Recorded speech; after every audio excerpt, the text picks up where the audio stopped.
Welcome back to Acting Like We Got Some Sense. I am David Grubb alongside my partner and friend Eddie Francis. And one of the ideas behind this show has been before we can solve a problem, we got to agree what those problems actually are. And one of the things that we talked about, that Eddie and I talked about last week was just, finding that next topic for us.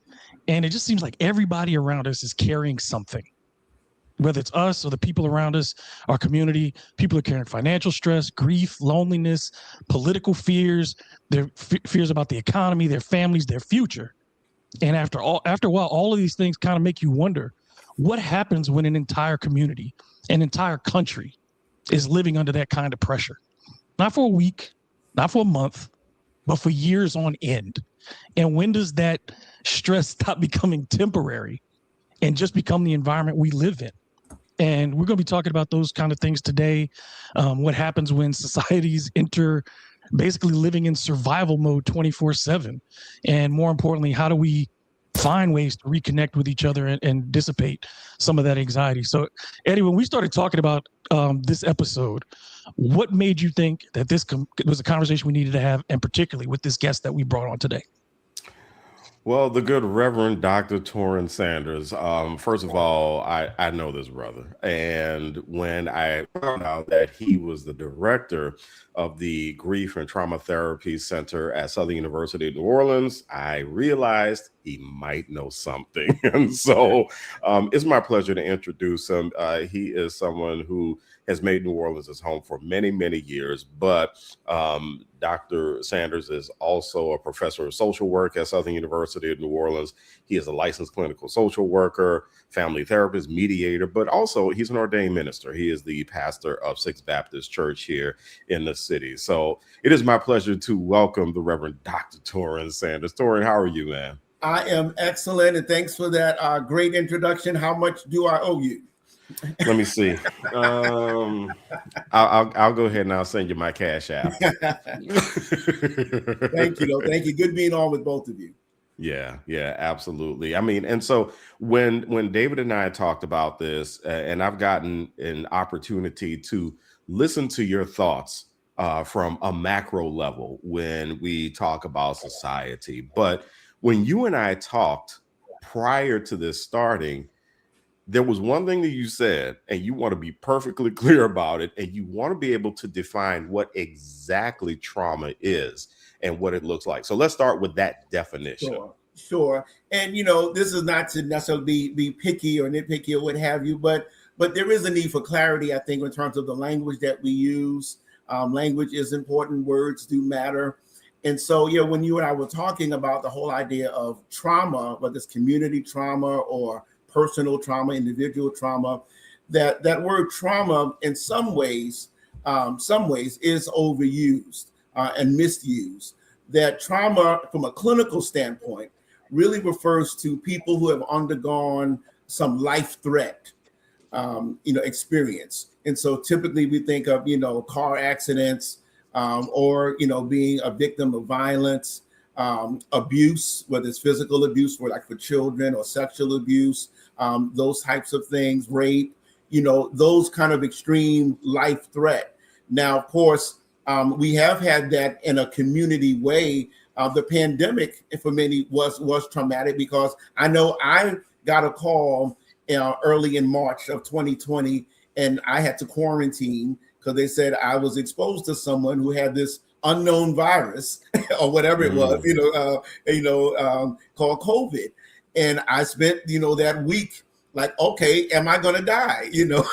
And everything. So, and many people had that experience. So there is that. But for many times, a lot of people use the word trauma. They're like, well, if, they broke up a relationship, oh, I'm traumatized. Or if they didn't, get a good meal, oh, I'm traumatized, and that's not trauma. Those are unfortunate experiences. Those are adverse experiences. We can talk about that. So I just want to make that distinction. We do have some collective trauma or community trauma, but I just wanted to make that a more specific point. I just wanted to follow up kind of on that, and just when you look at New Orleans in particular, and you talk about the trauma of COVID, I worked in the public schools right after Hurricane Katrina, and what it was like coming back to our community after that. Mm-hmm. Health assessments for kids, for adults, for everyone were insufficient. And we talk about that being a trauma, certainly COVID being a trauma. And then you get to some of the things, that I talked about in the open, just food insecurity, job insecurity. And we look at a state like Louisiana, a city like New Orleans, and all of these things. Do you think that, in the last 25 years or so, that we've just become accustomed to living under so much stress that it's so easy to attach the word trauma to these lesser kind of included offenses, like if we were talking about court? Yeah. But we start attaching some of those things to the greater trauma because we have not dealt with the big trauma. So everything in some ways now feels traumatic. Yeah, no, I think there's a lot of truth to that. And, of course, it's not only been COVID or the pandemic, but we still are saying, I still say pre-Katrina and post-Katrina. Mhm. And, we ran literally for our lives. People did die. The Bourbon Street terrorist attack that, even though I was nowhere near Bourbon Street, but I remember at one point they were like, we don't know if other attacks are going to take place in the city. There was a moment there where that happened, and kind of everybody felt, I'm sure, a sense of fear and, where's my family at? And of course, we can go back to 9/11 for the whole nation and feeling and experiencing that. So there definitely have been a lot of those. And then, of course, for us as a Black community, there's then another level of trauma there when we have dealt with collectively witnessing all the way from Rodney King. And of course, it didn't start there, but from the Rodney King to, all the names we know now, Sandra Bland and all of those people, we witnessed some of those on video, Eric Brown, and like, well, wow, okay, that could have been me, And so even though it was vicarious, we didn't experience it directly. It did hit all of us collectively in terms of our collective consciousness, because when we see even this case with Nolan Wells, I think his last name is, of course, we don't know all the details, but it makes us think in some ways of Emmett Till, and in some ways, of others, before that. So we do have that, and I would say trauma is a part of it, but the issue is also anxiety. That all that stuff makes you very anxious in terms of your daily living, and anxiety is a twin of trauma. Mm. And of course, rates of anxiety and depression have skyrocketed along with trauma in our community. So all of those things, those triple threats, anxiety, depression, and trauma, need to be collectively looked at as collective, and I'll just say collective adversity, and how we are dealing with it. Does that make sense? It does, and it does make me wonder that when we know somebody who has been through something that is life-threatening, or something that they are afraid will bring some kind of harm to them, one thing I've seen as a repeated reaction is they just don't want to deal with it anymore. So they'll say, no, I'm never going to go back into a relationship with this type of person, or I'll never get married again. I'll never go back to this place because that's what happened there, or something like that. So what are some of the markers of someone who has been through a traumatic event? Yeah. Well, you hit upon a major one. There's generally like 4 categories in terms of trauma and in terms of the symptoms. And one is avoidance. Yeah. So I'm going to avoid, like you said, I ain't going back there. I'm not doing that again. I'm not anything that reminds me of that situation, that person, that condition. I'm avoiding it as much as possible. The problem, though, with avoidance is that in the real world, some things are impossible to avoid. Yeah. Like you think about, like, so our children, I had a case one time ago, years ago, where, his mother had been killed, and, he was having problems in school. And when I sat and talked with him, and I was like, well, he said, some days I'm good, some days I'm not. And I was like, well, tell me the days that you're not, what's going on? He says, well, I see him. I'm like, well, who are you talking about? He says, well, I see the man that they say killed my mother. And I'm like, well, where do you see him? He says, when I'm walking to school. Mm. And it was like, oh my God. I said, had you ever told anybody that? He goes, well, no.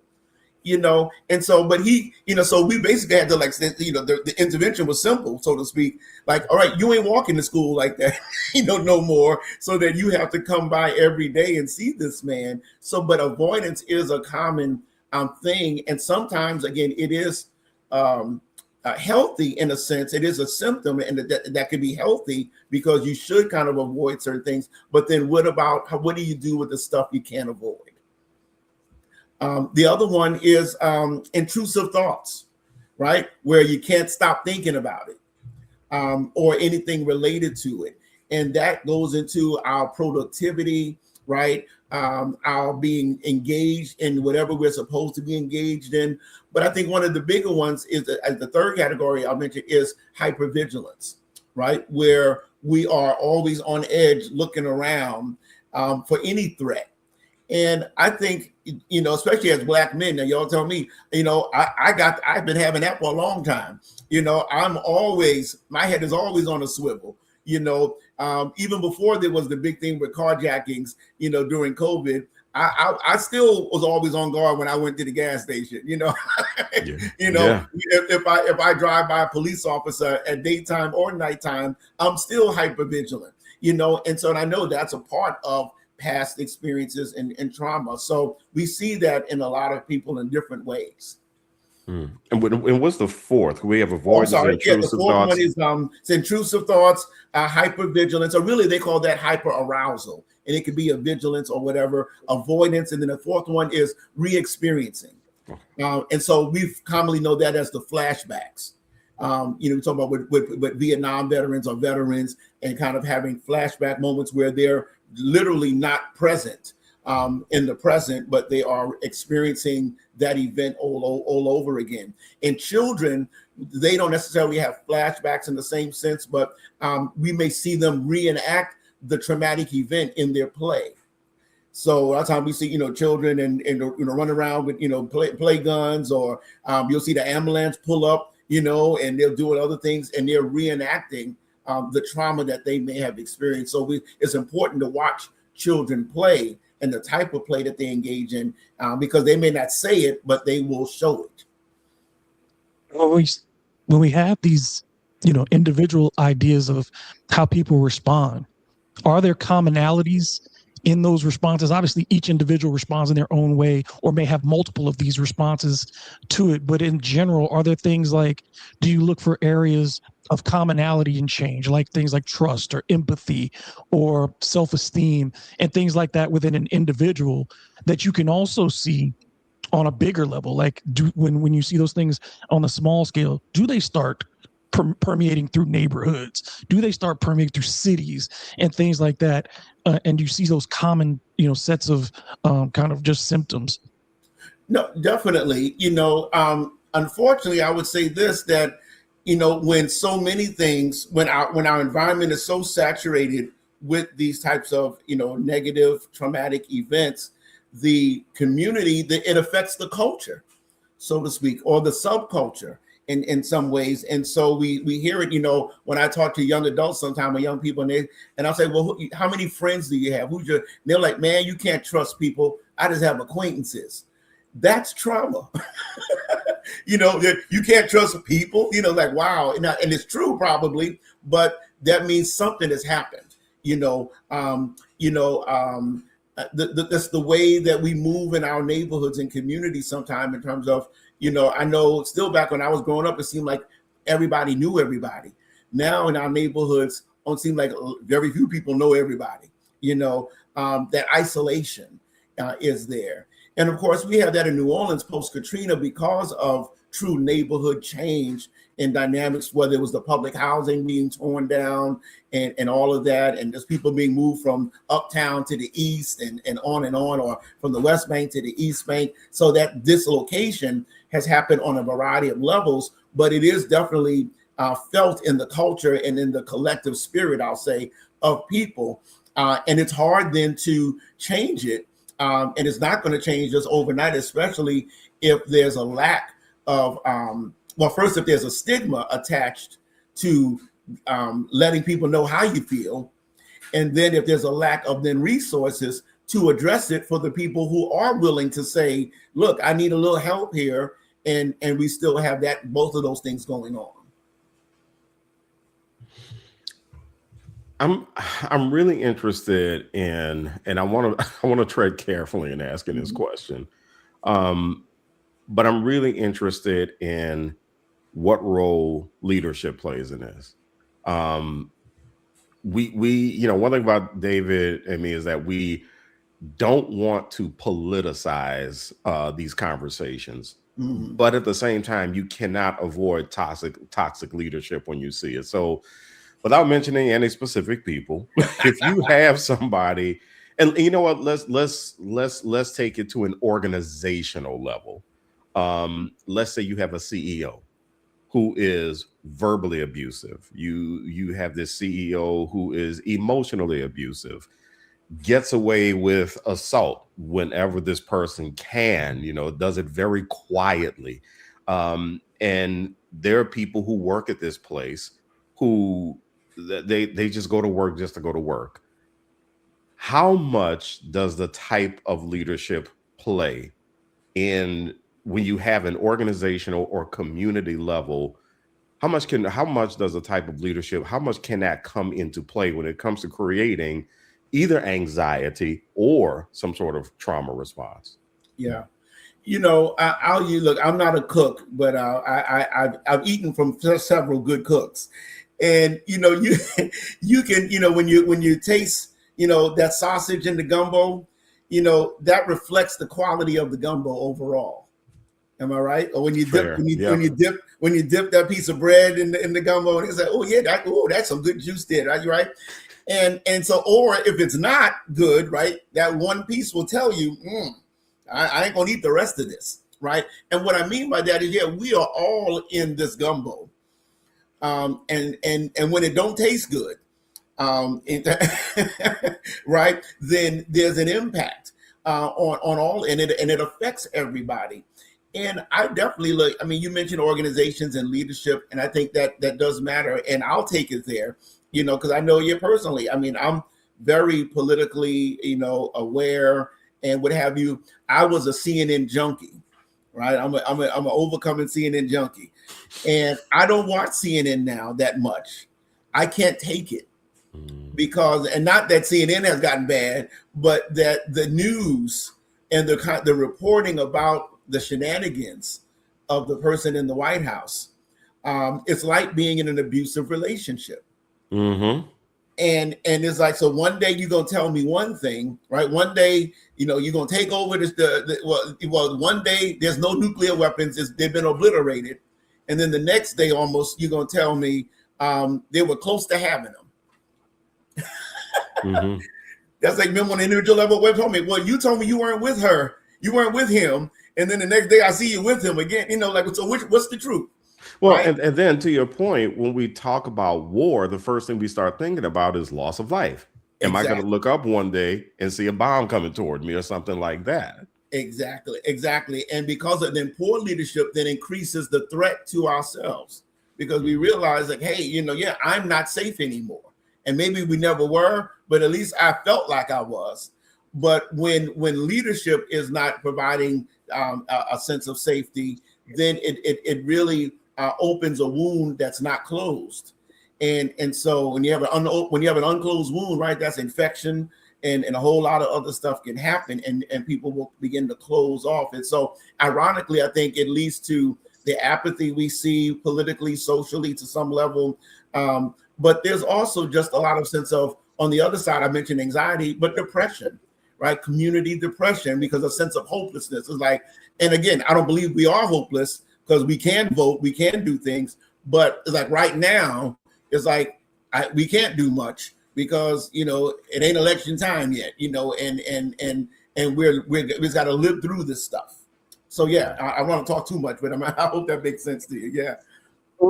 Like, I think the really interesting part is like, when you're both talking about leadership, and I think about that is people view leadership just simply as titles a lot of times, but leadership expands to so many different ways. When you talk about CNN is a leader in a way of disseminating information and opinion. Yes. Leaders are all through, business, politics, music, whatever. And we are seeing these, whether we're talking about Jay-Z in New York and his version of leadership and the critiques there. You could move it to sports and talk about the WNBA and Kathy Engelbert and her version of leadership there with Caitlin Clark. In all of these things, I think that there is a feeling from communities, consumers, whatever, is that we live in a world now where there is no objective reality. We live in a world with subjective reality, and our leaders in particular are perpetuating a world where subjectivity rules over objectivity, where opinion matters more than fact. If that is disseminated down to the people who understand how to take advantage of that situation, the trauma that it causes to those who do not, I think is something that we've not, is what we're so unprepared for right now. And why it seems to be getting worse, in my opinion, is that we are being traumatized by leaders in these ways. Whatever side you're talking about, all of them are playing this subjective reality game in some way. And we, on the other side of it, are dealt with every day trying to sift through and figure out what is reality, figure out what is an echo, figure out what is targeted towards us to make us think these things.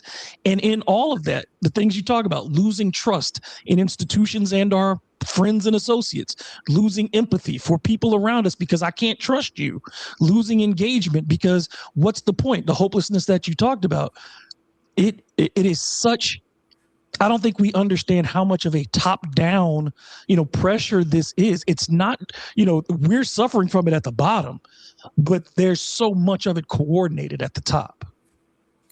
Yeah, no, I feel all of that, and I agree with everything that you said just now. I think, just early this week, I have a summer camp at my church, and I want to give them a shout out. They've been doing a great job. It's with teenagers. And so my turn to speak to them. We have different speakers coming in, every day. And I chose to talk to them, even though I'm the pastor there. I didn't bring my Bible. I didn't quote scripture. My lesson was on critical thinking. And I talked to them about what we call, logical fallacies. I was a philosophy major in college. And so I talk about, logical fallacies and, check and what is a primary source. When you're looking for knowledge, and then who is the author, where's their money coming from, right? Giving them tools. I mean, because really, those are like battle tools now, because otherwise it is so easy to be misinformed, disinformed, ill-informed, whatever informed you want to say, and that has an impact. Our thoughts affect our behavior. And then our behavior leads to consequences. We call that cognitive behavioral therapy, right?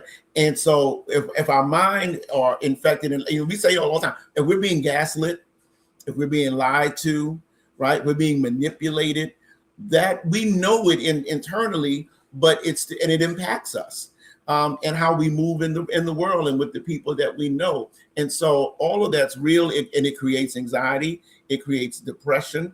And a whole host of other things that go along with that, because, I grew up in the day, as I'm sure y'all did, right? And I'm not saying it was the best, but when it was just Walter Cronkite and Dan Rather, and whoever else was on the other channel, and then Big Bird was handling PBS, it was like, oh, now they could have been lying to us too, but it seemed like they were trying to just the facts. And everything. And now today, it's rare that you could find that kind of clear cut, simple giving of information and with enough respect to say, now you decide, you think about this and all of that. And so, and so we feel that in our community, then where that sense of trust, community trust is weakened, that sense of community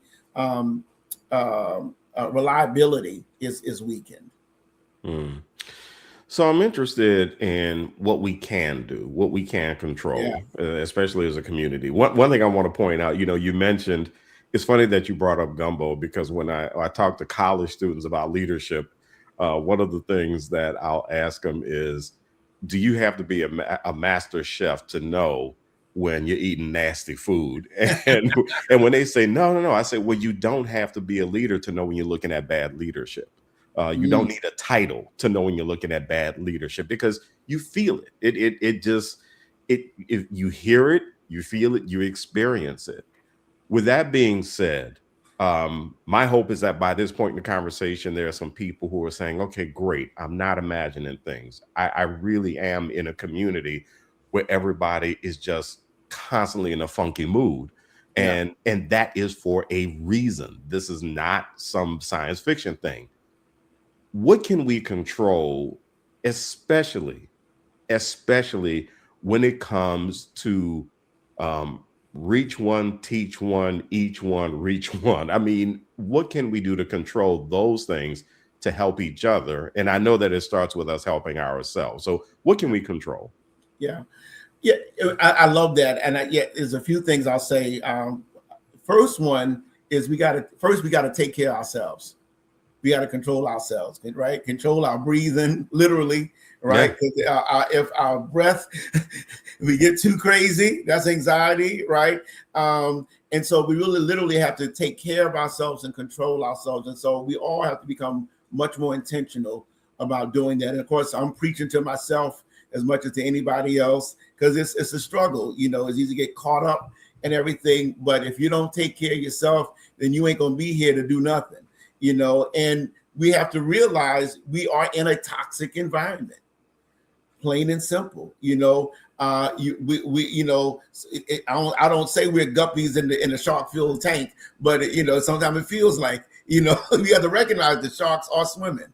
And so realizing those things. So first thing is we got to take care of ourselves. We got to, pour into each other, pour into ourselves. You may not think you know a lot, but if you've been through something and you're still here, you are a genius, right? You are an expert, right? And share that with somebody else, because not everybody is even where you are, right, in this journey called life.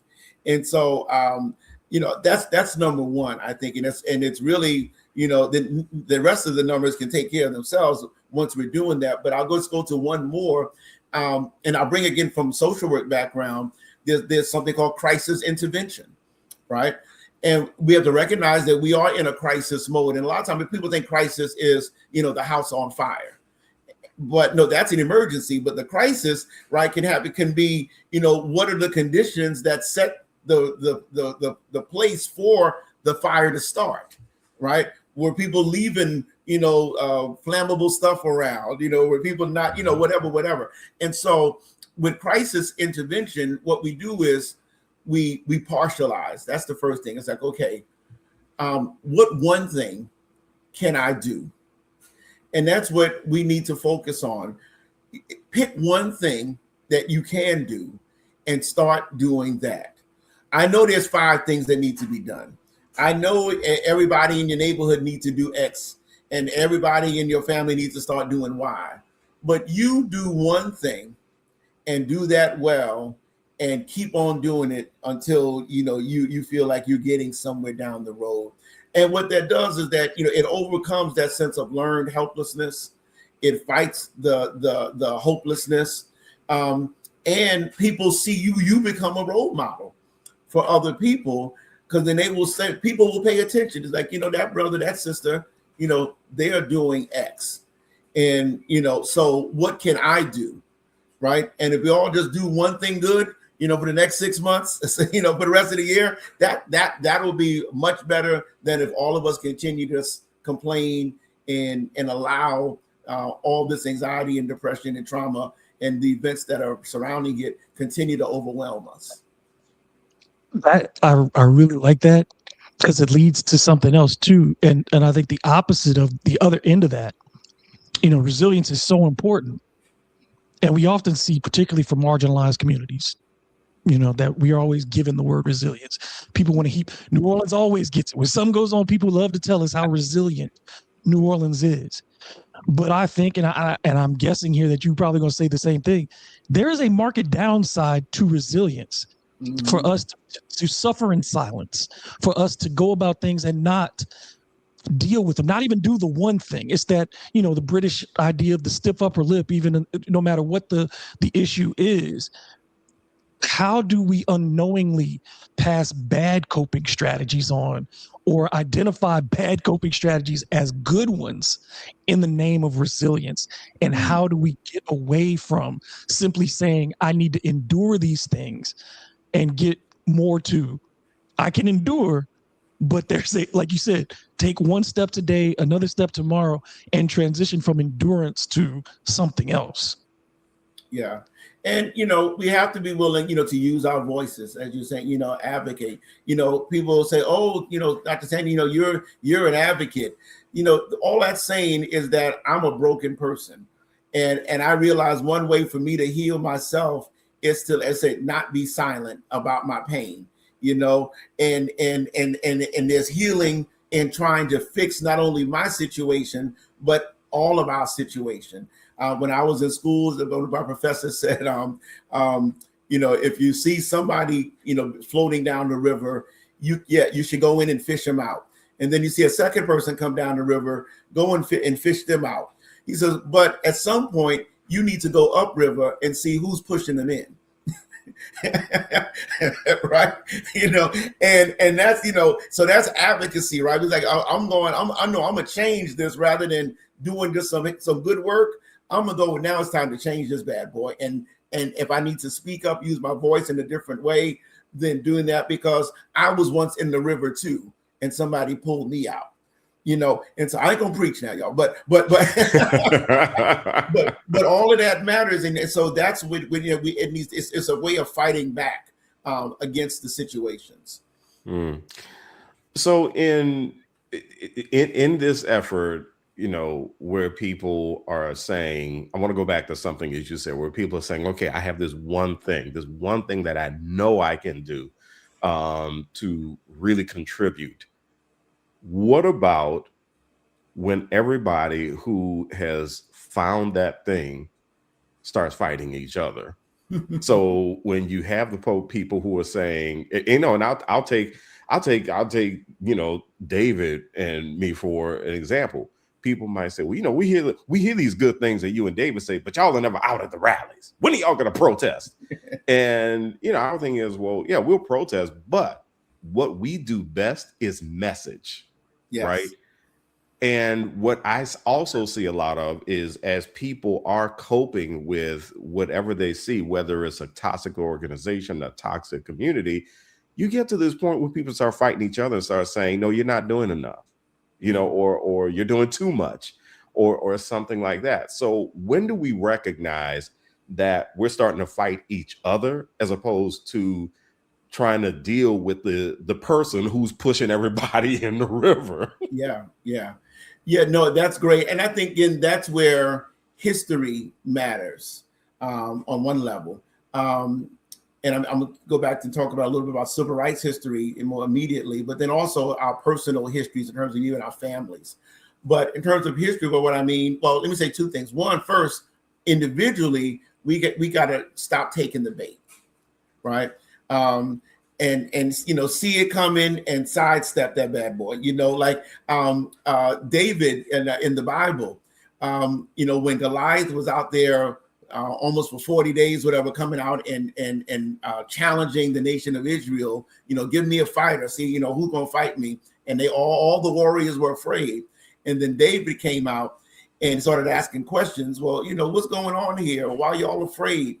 It was one of his older brothers who then started criticizing David, saying, what you doing down here? You need to get out of here. You too young, you do this and that. And the scripture says that David basically said, get out of my face, bro. I need to deal with something bigger. It would have been easy for him to get into a back and forth with his brother. I think it was Eliab. And he was like, we don't have time for that. Do you see the giant over there? And so we all need to have that mindset. Like, we'll talk about that later in the 5 years from now, but I need to deal with this right now, because this is what's really killing us, right? And so having that mentality, Dr. King did it when, he said if he took time to answer all of his critics, he would never have time to do anything, right? So at some point, you got to say, it is what it is, and I'm going to still make a move, right? But historically, we got to remember that we accomplished a lot, even though we were fighting. And so that's part of human nature. I mean, the NAACP didn't like SCLC. They had nicknames for Dr. King, right? They call it, he was the savior, this and that. SNCC didn't like NAACP. I mean, the big six orders, whatever, they all had issues. The March on Washington is a miracle that it happened because they was fighting more, it seemed like more than organizing, right? And I'm using that as an example. And so yeah, things are going to happen. The Nation of Islam and Christian organizations, they had their issues. But some way, somehow, I think what happened is if everybody's still doing something, collectively, the work got done. We still got issues, but there was a great movement ahead. And so I guess my message also is don't let that dissuade us, even though it's happening. Continue to be secure in ourselves enough to know what our role is and to do our thing no matter what people say. But you're like, when you talk about those things, you talk about the civil rights movement in particular and all these ways that we were able to congregate, whether it was the church or whether it was our trade unions, all of those things, we had ways to congregate. You go back to the Pullman Porters, there's always been a community of organization in marginalized communities that, like you said, we found, even if we didn't agree, we could find some community and commonality. But those third spaces are dwindling and have been replaced by social media and internet chat rooms and all these things. So now, as someone who builds community in multiple ways, either with your church community or either in the school community or one of those things, how does the role of communities evolve in this world? And how do we get people who are finding belonging in negative ways, whether we talk about incels or white nationalism or hotepism or whatever, where people are finding belonging, even though those people are not embracing you as a group, they're embracing you as an individual, saying your individuality is important, not your collective being. Only your individuality is important. And we've lost kind of this sense of, I am my brother's keeper. I am we have a collective responsibility. How do we evolve that in a world that is increasingly trying to tell you that only you matter? Your immediate desires through your algorithm, through what you see, all those things are about you targeting. How do we get people to change? Because I think that you is a lot of the reason we have so much trauma. The burden is on me. I have to fix, everything. If it's either going to break, it's on me. If it's going to be fixed, it's on me. Or no, I can't trust any of these people. How do we create community again? Yeah. Man, if I had the answer to that, I may be rich. But no, that is a huge question. I would not purport to know all the answers to that. I take a lot of, joy in President Obama's history and in his work as a community organizer and the success he had in Chicago, and then how that propelled him to the presidency and how he kept that organizer mentality. That his candidacy, that yes we can, was a moment not too long ago. We think that was in the 2000s, not too long ago, where there was a sense for a minute of a we-ness. It was, social media was there, but it wasn't like it is quite today. But there was a sense of like, we are together and we can do something. So I think it's possible to capture that again.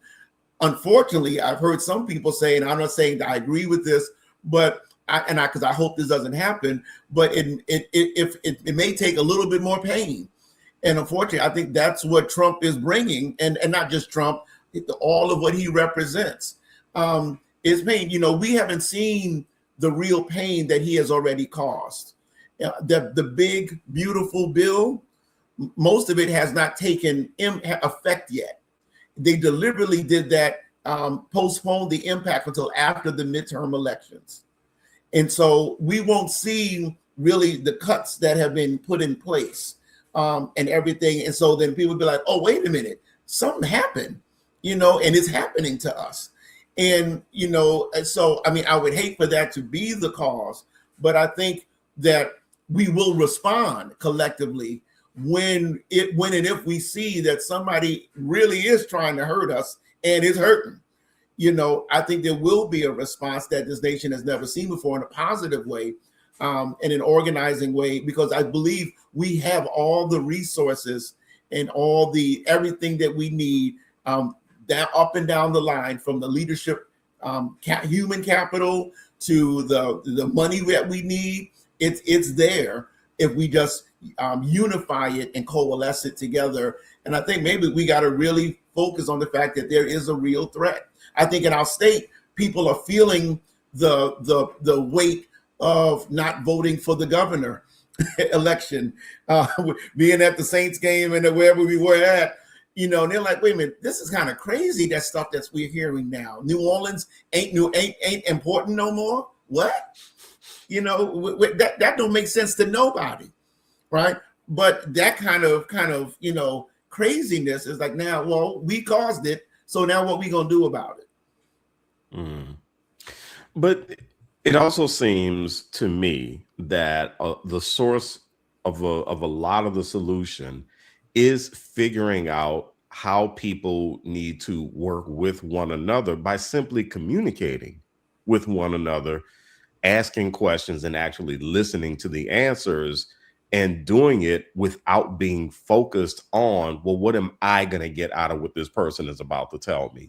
Because I think a lot of what we're hearing right now, and we're actually hearing this, in some of the liberal circles too, where you're hearing some divide and conquer. You're hearing some, well, you know what, I'm not going to do this as the, whatever, as a representative, as a senator, I'm not going to do this. And they'll tell you something, but inside of that answer, you're thinking to yourself, yeah, but it sounds like you don't want to do it because it's going to inconvenience you, or it's going to threaten your political future or something like that. Yeah. And I hear a little bit of that, but also, Dave mentioned a little earlier, he mentioned some of the subcultures that we're seeing, like incels and red pill podcasting and that sort of thing, that is continuing to tell people the only answer out there is you. In the meantime, run me my coins, buy keep supporting my podcast, press like. And it seems like if we can figure out some way to put ourselves individually in a space where we relearn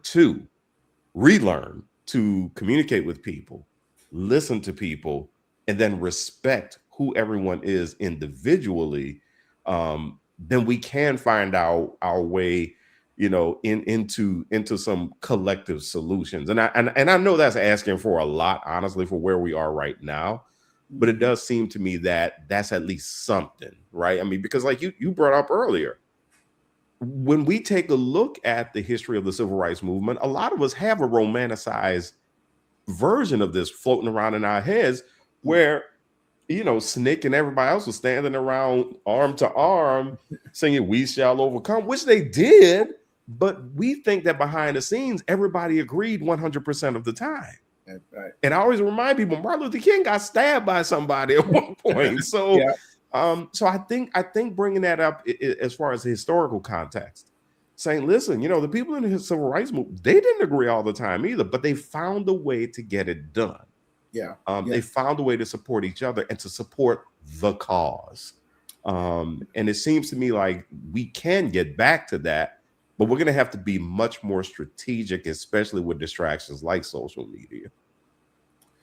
Yeah. And I mean, look, I'm still, I don't mean this as serious as it sounds, but I'm still finding my way in social media, right? It's like, but I know I have two sons, 30 and 25, and it's like, that's their entire life, right? It's social media. And so I don't purport to understand, to me, it's just a tool, but for people 30 and younger, and maybe even younger, it's not a tool. It is it. It's a lifestyle. It is a lifestyle. And so we know that that's algorithm based, and this business, it's profit based. It's, there's intent in there. It's not just a neutral platform all the time, right? And so I don't know if I have the answer to how we, take that by the bull, that bull by those horns and reorient that. I know it may take, again, we have to go back to parenting. I know maybe I was the last generation until maybe the next generation, but where I was told, when you go to school so that you can be of service to your community.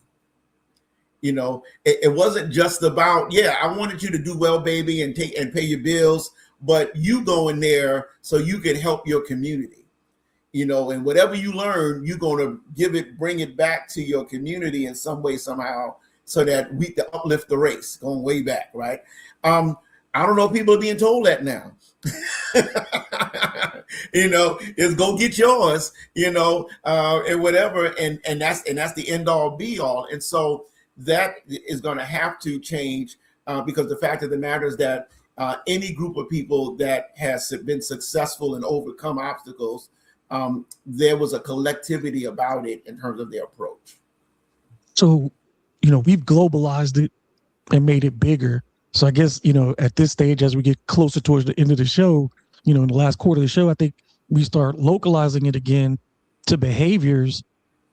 As someone who deals with these things and people who, who need your counseling or whatnot, what habits do matter on a day-to-day basis? Like, what are those kinds of simple things that individuals could do, neighbors, families, like those little things that obviously, we could get, and we absolutely could get bigger into these structural things of refurbishing our institutions and re-strengthening.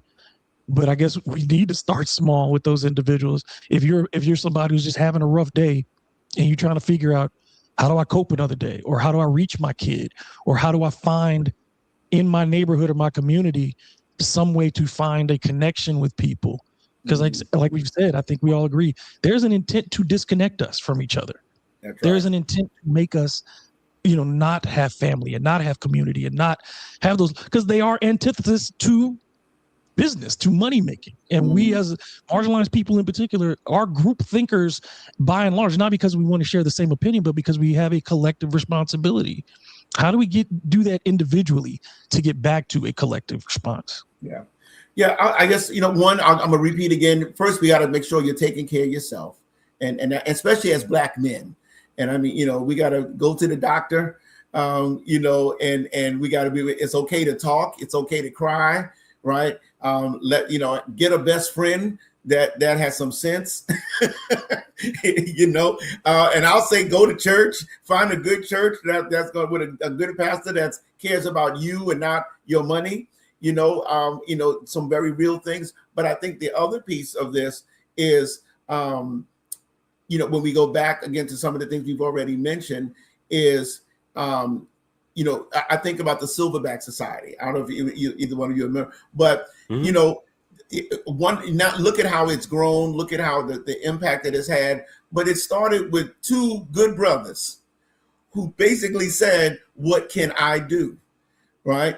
My friend Pastor who's passed away, and Lloyd Dennis. I mean, neither one of them were experts in child development, and all of that. But they've created a major impactful program that's impacted the lives of boys, now for a generation or more. And so not everybody will have maybe that success, but it was just that simple. I remember when they started, and it's just like, wow, okay, that is a major input into helping to rebuild community. By showing, and I guess that's what I'm leading to, the ethic of care. It ain't rocket science. We got to go back to really showing people that we really care, right? And then Dr. Cornel West says something to the effect that, justice is love in action, right? In the public, right? And so we got to do that personal love and reaching out to somebody that we can reach out to personally. But then we got to also commit ourselves to seeing love in public, which is justice. And so wherever we see injustice, if nobody else is speaking out against it, then deputize yourself and be that committee of one and go do that. And I guarantee somebody else will come on board with you That's the Bible one.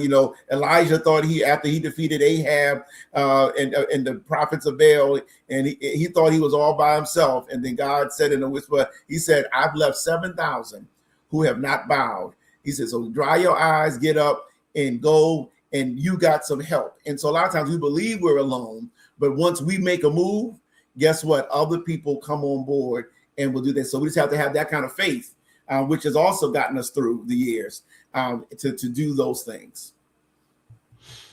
Well, I'll tell you what, you mentioned CBT earlier, cognitive behavior therapy, and you know what? I am a fan because that has been part of my therapy regimen with my therapist. It has done wonders, and I have noticed that I have been able to work better with people when I've practiced stopping and just stopping and recognizing what's going on with me, and then being okay with what's going on with me, and then now I can deal with other people a whole lot better than I used to. Not that I used to do crazy stuff and go off all the time, but I'm just saying. I got some in my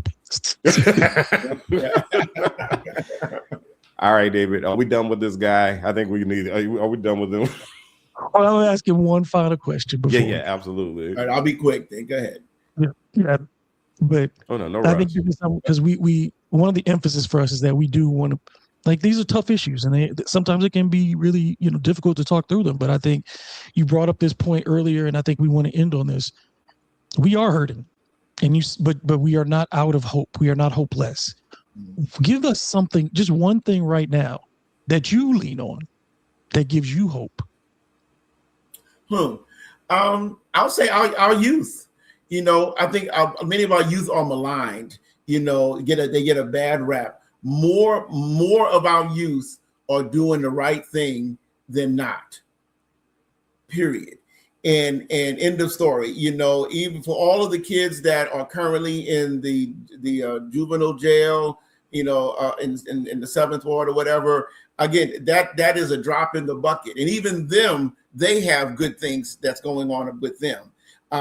But that's just a drop in the bucket. Most of our kids are doing the right thing and are trying simply to make it and find a better life. And so that gives me hope then that the future is going to be brighter. Dr. Sanders, thank you so much for joining us. I think, you helped us remind us that difficult times are here, but that doesn't necessarily mean that they're permanent. And also, I think it's always important to remind people that healing is not something you have to do alone. Like, we are all, I think all three of us would say, like, you are always on a healing journey. There's something that you are recovering from. And we're not doing that by ourselves. So thank you again for reminding us of that and giving us some real things to apply. If you would like to learn more about Dr. Sanders, you can go to Suno's website and see him there. And you can also go to his website, torinsanders.com. Right? Or my church website also is 6thbaptistchurchnola.org with the number 6th, 6thbaptistchurchnola.org. All right. So there you got your plug. Thank you. I appreciate it. It was great being with y'all. Thank you so much for joining us. Take care. All right. Well. Oh, he bounced right out. Okay. I mean, look, just your thoughts. What stayed with you from that, and what is your takeaway from that? My takeaway is that my takeaway is that, first of all, we had a professional who confirmed for us that what we're dealing with is real. And we're not imagining things. Whenever we feel gaslit, it may not necessarily technically be gaslighting, but if it feels like it, then what we're feeling is absolutely real. We do feel as if someone is telling us that what's happening isn't really happening. But the other thing is that, he went back a couple of times to the importance of people taking care of themselves. And David, we live in a world where we're not taking care of ourselves anymore, at least not that well. When we get to a point where we mentally start to cash out, and we start to, we start, the physical part follows, right? We stop taking care of ourselves, or maybe we go into overdrive with the physical part. But whatever it is just not a measured approach to taking care of ourselves. And so, when he mentioned that if we want to impact the community, we have to take care of ourselves. And it's not for selfish reasons. It's so that the community can have someone healthy who is trying to help. And so those are the two things that I took away from what Torin said. It's weird because it's funny because you said the word that you said was in my head, that we do take care of ourselves, but not in healthy ways, and so we do it in selfish ways. Like, we Hmm. are focused on what are we putting with the clothes that we're putting on, the places that we're going, the things that we're eating, in regard to where we ate them, and all these things. And Hmm. those are selfish ways of, oh, I went out, I did these things, but the parts that are inside, the parts that are in our head and in our hearts and on our souls, we are less inclined to deal with that because it's more work, and it Hmm. can be scary work, and it can be painful work, and it can be self-reflection that leads you to a place you maybe didn't want to go, or things that you didn't want to think about. And I think that we have polished the outside so much of ourselves. Everybody's about the presentation, and behind all these facades. And again, we live in a city where this is so physically accurate, these historically beautiful facades, but inside, the buildings are crumbling, the infrastructure is weak. And we have allowed these facades to just carry the day. The look, the appearance of being okay has substituted the actual healthiness of what we have on the inside. And I think, we cannot build healthy institutions, healthy societies, all those things, if we are not healthy individuals. And I know I'm not healthy yet. I know that. And so Yeah. I kind of need this. I kind of need this. I need this in a way. You are my community in a way, and I need this. And I know we want to ask better questions, and I know we want to have real practical ways to leave our community better than we found them. So I'm glad that we did that. Do you have any other final thoughts before we get out of here? No, I mean, I just think that your metaphor with the buildings is an excellent metaphor, because there is the other side of it, and that is sometimes the people who we think aren't okay because they don't look okay out externally are doing just fine, way better than we thought. I've heard, I have a cousin who's a cardiologist, and I interviewed him once about heart health. And one of the things that he said was, you could carry a little bit more weight, but if you have a healthy heart, you're okay. If you are taking care of your heart, if you are doing your walks, if you are drinking water, or if you are eating whatever you're eating, but you're flushing it out of your system on a regular basis, even though you may not want the body you want, if your heart is fine, then you really are doing okay. I mean, you can get better physically, but if you're doing well with your heart, you're doing well. And sometimes in this society that we live in right now, where there's so much individualism that is praised, but then also where right now in social media is spiking this vanity hunger that a lot of us have, a lot of times we will pick over, or we'll skip over the people who we don't think look the part, but they can help us. They can absolutely help us out. They can absolutely be a valuable part of putting things back together. And all we had to do was ask them a question. All we had to do was engage them in a conversation. All we had to do was treat them like a human being, treat them like they had just as much importance as the person on Instagram who is taking a great picture of their bodies with the perfect angle. We could have gotten a great response out of that person. Or if that person doesn't have a quote unquote sexy name or a sexy status or something like that, but what they have to say is way more important than something that a lot of other folks have to say. If only we had just bothered to find out what is on the inside and appreciate what's on the inside, as opposed to obsessing about the external, then we could have found somebody really special who could do what we need them to do. So there are two sides to this, and as far as recognizing what individual health looks like mentally, emotionally, specifically. And I think so. I think we have two things working there that we can do, and what our good brother, Reverend Dr. Sanders talked about, is most definitely something that's resonating with me. So I'm glad we had the opportunity to talk to him. I hope everybody just takes the opportunity in the next couple of weeks till we have another episode that find your self-care routine. And I'm going to talk about just, the things that people talk about, go to the spa or anything like that. Find how your response, like know when you are in trauma, like Dr. Sanders talked about, the way you breathe, know about your response, get in tune with that and how you can manage those things. Like that's what I would tell everybody over the next couple of weeks is look into that. How does your body respond when you're in trauma and how do you manage that? And if you can figure that thing out for yourself, that'll be a big thing for you over the next couple of weeks. Healthy people need healthy communities, and healthy communities lead to healthy countries, man. And that's where we need to get. Again, we ask questions so we can get better. So thank you again to Reverend Dr. Torin Sanders. And for Eddie Francis, I am David Grubb. And we'll see you next time. Until then, please act like you got some sense.